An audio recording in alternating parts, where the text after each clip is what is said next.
Thank you. Thank you. It's just me. I know it's going to be underwhelming, but don't worry. We will get through this together. My name's Mike. I am the Emerging Markets Manager with Lumon. I oversee our dealers and resellers throughout Canada and the US. I'm going to chat today a little bit about creating immersive outdoor experiences with glazing technology. Say that 5 times fast. We're going to go through the current state of outdoor living spaces, how we can kind of disrupt things, shake it up a little bit, and then a few case studies to show some of these examples. So the current state, our balconies today, depressing, sad, unusable. Go outside today, you can see it's a very unenjoyable time to be outside. Too hot, too cold, too windy, too rainy, too snowy. Depending on where you live, you only get a couple months or days out of the year that you can use it. And what we're seeing now is people are being driven more towards an outdoor desire for spaces for their homes, whereas in the past, people really kind of saw balconies, outdoor living spaces as nice, but not really super desirable. Definitely after COVID, we saw things kind of shift where people were home more, and there was a bit more of a demand for these spaces as essential. However, with that being said, we also know city centers are very noisy. There's lots of traffic, neighbors, things like that. And with the ever rising cost of construction, houses, balconies are getting smaller and less usable. So people are looking to rent or buy together or do some sort of new shift on what they can do. People are also spending more time indoors, again, because that depressing picture of balconies, they're not always usable. So we are seeing now there's a desire for people to be outdoors more, with their buildings very optimal on the dollars that they're spending to build, but also be quieter. So I've just painted hopefully a very bleak picture, but don't worry, it does get better after this, and that is with the use of frameless retractable glazing. So by adding that to outdoor living spaces, we're seeing that people are able to use them more while getting some of those benefits of energy savings, noise reduction, and reduced maintenance costs. So where does Lumon come into that? Quickly, briefly, Lumon's a design company connecting indoor and outdoor spaces made of glass. They've been doing it for about 50 years in Finland, very large in Europe, and then just recently about 15 years here in North America, operating all over the globe with our products. So, what makes this difference for the balcony? We've seen it where if they add glazing to the balcony, they're able to reduce the life cycle replacement on facades, decks, and things like that to a longer time span, which is saving money on the maintenance costs for these buildings. So we're seeing here where they maybe are replacing or doing repairs every 10 years. We can extend that life cycle out to 20 years, which is then saving costs on the stratas and other areas. Additionally, energy savings are becoming a large thing now with the building code, with green initiatives. And so we're able to see when you add glazing onto a balcony, you can get anywhere from 4 to 14% a year energy savings. And that's just because now you have glass that's an extra buffer on the outdoor living space, and that's going to protect in the winter. Your apartment isn't going to cool down as fast, but on the flip side in the summer, it's going to heat up and slow the heating into the home. And the plus side of that is the passive solar gain on the balcony makes it quite usable for the homeowner in the cooler times, which gets them into that closer to nature outdoor enjoyment. This kind of touches on that point I just mentioned where people are able to spend that more time outside. With the frameless glass option, people are able to feel like they're outdoors, but it doesn't feel like the wind is, cutting them to pieces. They're not getting drenched with the rain. Patio furniture is not blown off and landing, in front of the C train or something. It's very manageable, just opening and closing a few glass panels. So we can see here where people are basically able to extend that life cycle and usage of the balcony into, for sure, the shoulder months of spring and fall, but in some of the more milder climates, and I'm going to call Calgary a milder climate here, into some of the winter months.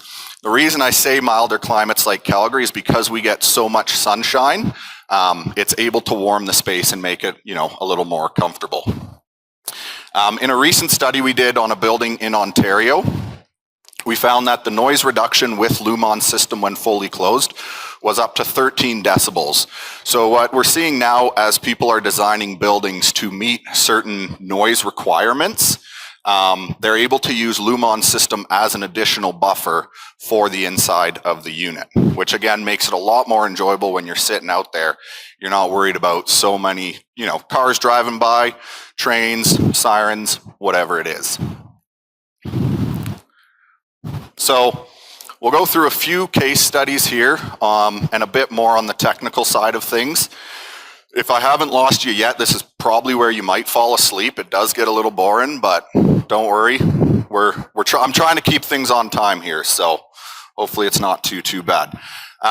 The nice part about the single pane glazing on a balcony is the external testing that we had done by the CCMC.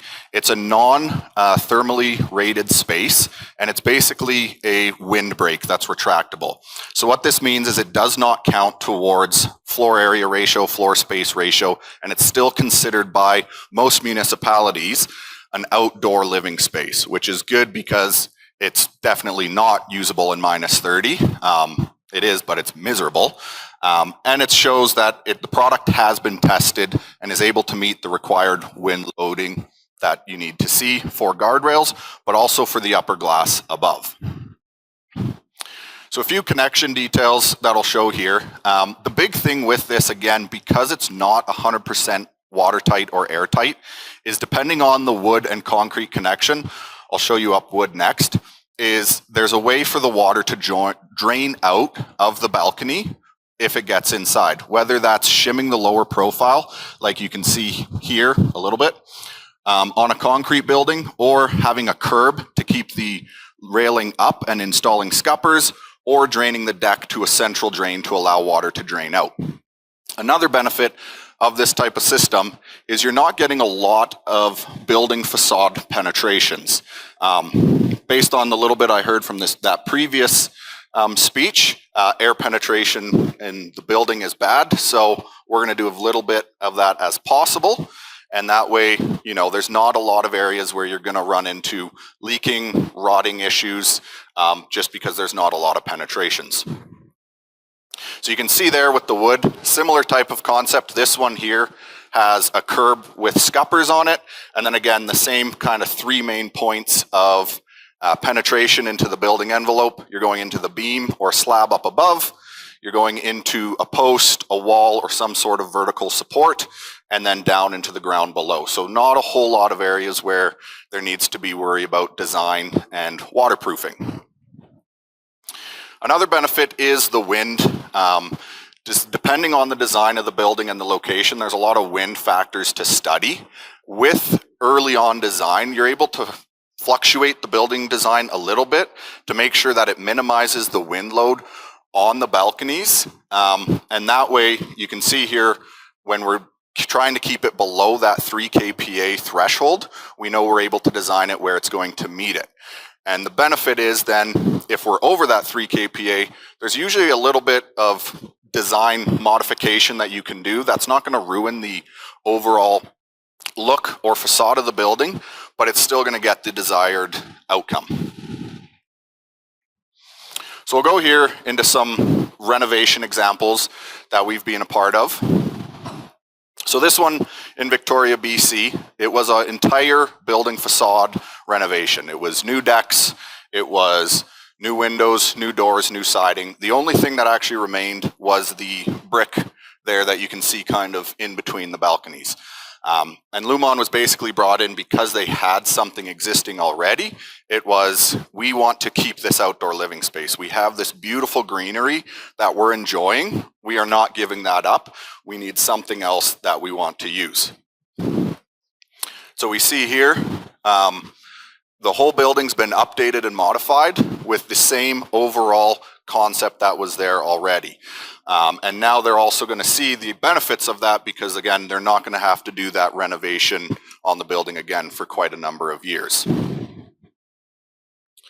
So this building is one of my favorite buildings of all. I know you can't tell from this photo, but it's a very kind of bleak looking building in Denmark.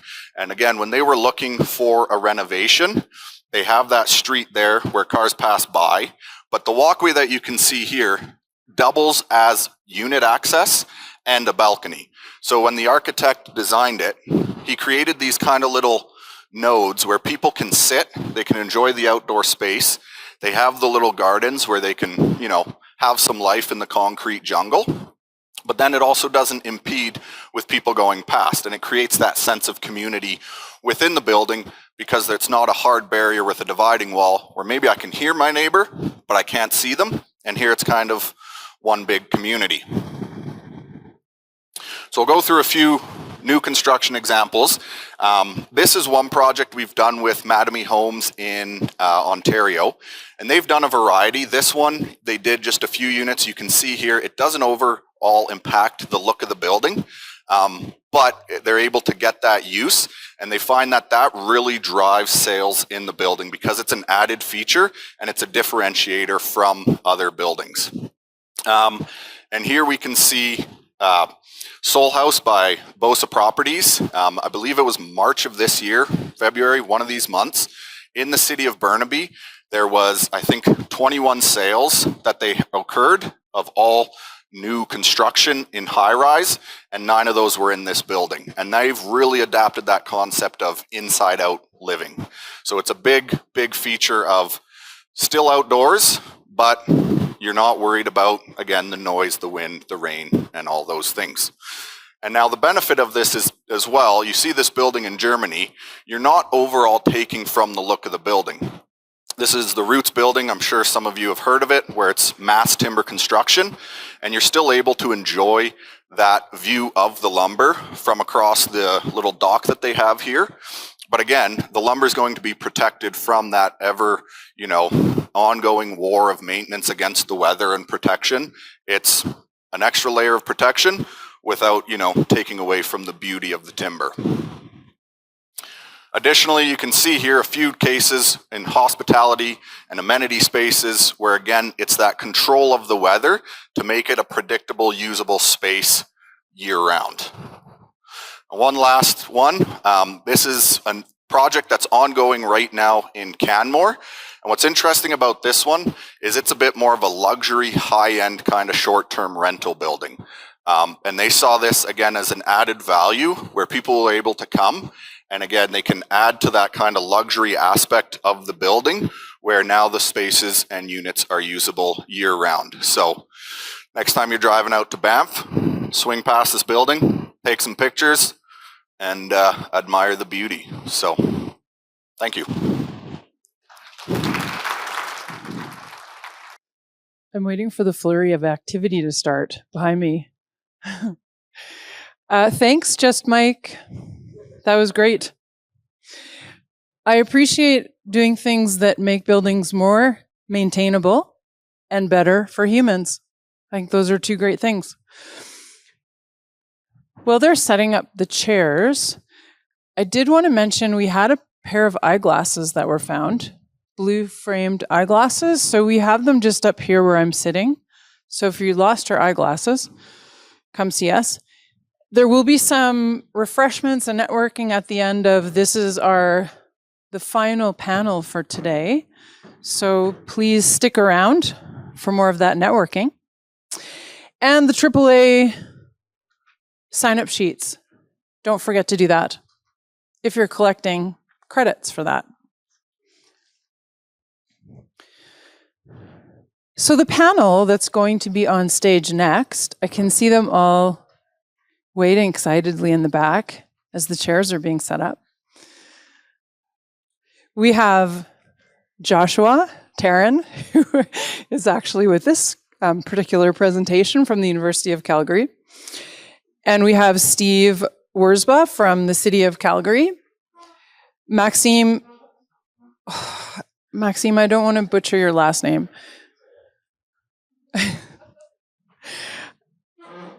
Olszewski